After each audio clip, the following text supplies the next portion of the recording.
Hi hello అండి. మన family అందరికీ హాయ్ అండి. ఎలా ఉన్నారు మీ అంతా? అందరూ బాగోవాలి, అందులో మనం ఉండాలి.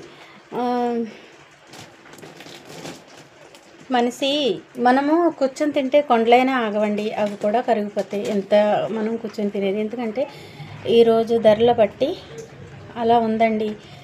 ఏ చిన్న వస్తువు కొనాలన్నా రేట్లు మరీ ఎక్కువగా ఉన్నాయి. ఇదివరకు 500 రూపాయలు ఉంటే వారం పొడుగు సంత అయ్యేది. ఇప్పుడు 1000 రూపాయలు కూడా సరిపోవట్లేదండి.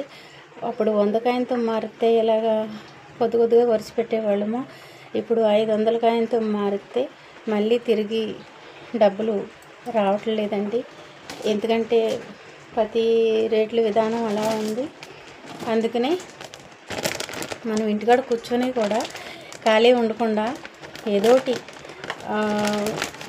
చల్లనీళ్ళకి వేడి నీళ్ళు సాయం అంటారు కదా మన పెద్దలు. అదే విధానంగా బతుకుల తెరువు కోసం ఏం చేసుకున్నా పర్వాలేదండి. కష్టపడితే ఫలితం దక్కిద్ది. కష్టపడకుండా డబ్బులు రావు కదండి. డబ్బులు సులువుగా రావు కదండి, కష్టపడితేనే వస్తాయి. డబ్బులు సంపాదించడం చాలా కష్టం. అందుచేత నేను గులాబీ పువ్వులండి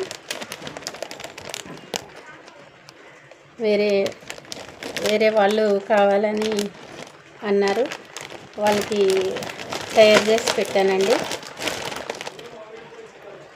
ఇవి ఇలా పిండి వంటలు ఆన్లైన్ బిజినెస్ చేద్దామని అనుకుంటున్నాను. అది ఎంతవరకు కరెక్టో పర్వాలేదా లేకపోతే ఏమంటారు నాకైతే తెలీదు. చేద్దామన్న ఆలోచనతో పెట్టానండి.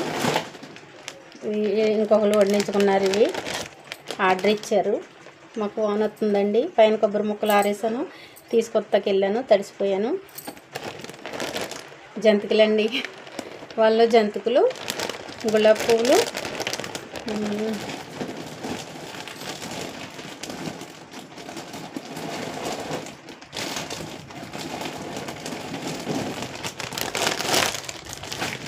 మాకైతే వీటిని అరటి పువ్వులు అంటారు కొందరు, వెలంబరి జిల్లెడు పువ్వు అంటారు కొందరు. ఇవి అండి,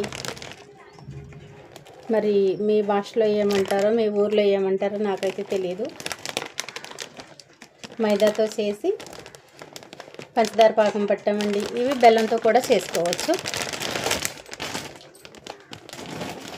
ఇలాగా బిజినెస్ చేద్దామని అనుకుంటున్నానండి. అంటే అదే వ్యాపారం అన్నట్టు. ఎవరో చూడండి, చాలామంది సిస్టర్స్ సారీ బిజినెస్ అని, రోల్డ్ గోల్డ్ అని ఇవన్నీ చేస్తున్నారు కదా. ఇవన్నీ చేసేది బతుకు తెరువుకే కదండి, మనం బతకటానికి కదా. బతకటానికి కూడా డబ్బులు కావాలి కదా. అందుకు ఖాళీ ఉంటే ఏమొస్తుందండి. అందుకనే నా ఈ ప్రయత్నం ఫలించాలని నా ఫాలోవర్స్, నా మంచి కోరుకునే ఫ్రెండ్స్ వ్యాపారం అభివృద్ధిలోకి రావాలని మనస్ఫూర్తిగా కోరుకోండి ఫ్రెండ్స్. నా ఈ ప్రయత్నం మంచిదో కాదో కామెంట్ బాక్స్లో కామెంట్స్ చేయండి, సరేనా ఫ్రెండ్స్. ఏదో చెయ్యాలనే ఆతురత, ఖాళీగా ఉండటం ఎందుకు, ఏదో చెయ్యాలనే ఆతురత. ఏమంటారు, మీ ఆలోచన ఎలా ఉంది? ఇది సక్సెస్ అవుతుందంటారా? మీరైనా సరే, ఎవరైనా సరే, మీరు ఆర్డర్ చేసుకుంటే ఫ్రీ షిఫ్టింగ్ అండి. ఎలాగ ఫ్రీ బస్సులే కదా, రెడీ చేసి తెచ్చిస్తాను. అంటే రేట్ అనేది ఇంకా నేను క్లారిఫై చేయలేదు. అంటే ఒక గులాబీ పూలు వచ్చేసి ఒక ప్యాకింగ్ చేస్తాను. ప్యాకింగ్లో 6 గులాబీ పూలు ఉంటాయండి. అది మేమైతే అలాగా 6 పెట్టి 50 రూపాయలకని అమ్మొచ్చు అని అనుకుంటున్నాం. అంటే నేనే కాదు, ఇంకా ఉన్నారు నాతో పాటు ఇద్దరు, మేము ముగ్గురు అలా చేయొచ్చు అని అనుకుంటున్నాం. ఏమంటారు, పర్లేదంటారా? సక్సెస్ అవుతుందంటారా? మీ ఆలోచన బట్టి ఉంది. కామెంట్ బాక్స్లో కామెంట్స్ చేయండి.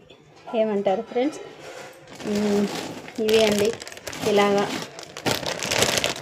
మళ్ళీ చూపిస్తున్నాను. గులాబీ పువ్వులు, జంతికలు. అయితే ఇవి అరటి పువ్వు అండి. అయితే ఇవి కలర్ కొంచెం రెడ్ కలర్లో ఉన్నాయి కదా, ఏంటి అని అనుకుంటారేమో. వాళ్ళకి కారం అంటే ఎక్కువ ఇష్టమంట. బాగా కారం ఎక్కువ వేసి చేయించుకున్నారు. ఆశీర్వాద కారం పడ్డది ఇందులో బాగా ఎక్కువ. తింటాక కూడా చాలా కారంగా ఉన్నాయి. వాళ్ళు అలా కోరుకున్నారు. కోరుకున్నట్టు వాళ్ళు చెప్పినట్టు మనం చేయాలి కదండి. జంతువులు తింటుంటే నోరు మండాలని అన్నారు. కారం ఎక్కువ వేసాము, అందుకనే ఆ కలర్ వచ్చింది. మీకు కూడా ఎవరికన్నా కావాలితే కామెంట్ బాక్స్లో కామెంట్ చేయండి ఫ్రెండ్స్. ఉంటానండి, బాయ్ అండి.